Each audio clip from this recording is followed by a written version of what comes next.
అందరికీ నమస్కారం. మన మహాభారత కథల సిరీస్కి స్వాగతం. అందరూ ఎలా ఉన్నారు?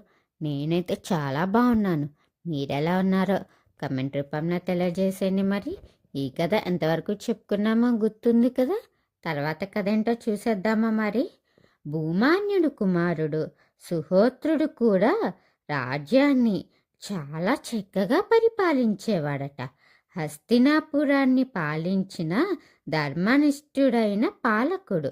ఆయన పేరు మహాభారత వంశవళిలో గౌరవంగా చెప్పబడుతుందట. భరతుడు భూమాన్యుడు తర్వాత సుహోత్రుడు కూడా చాలా చక్కగా తన రాజ్యాన్ని పరిపాలించాడట. సుహోత్రుడి పరిపాలనా విధానం కూడా సుహోత్రుడి పాలన పూర్తిగా ధర్మంపై ఆధారపడి ఉండేది. రాజుగా తన కర్తవ్యం ప్రజల రక్షణ అని నమ్మాడు. న్యాయం అందరికీ సమానంగా ఉండేది. బలవంతుడికి బలహీనుడికి ఒకే చట్టం. రైతులు బ్రాహ్మణులు సాధారణ ప్రజలు కూడా సుఖశాంతులతో జీవించేవారట.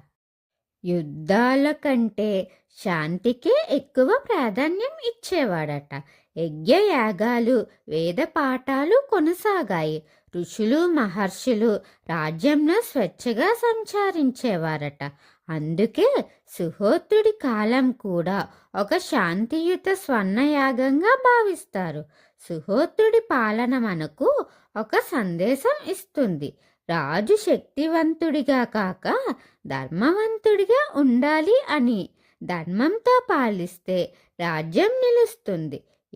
సుహోత్రుడు కూడా రాజ్యాన్ని తన తండ్రిలాగే చక్కగా పరిపాలించాడు కదా.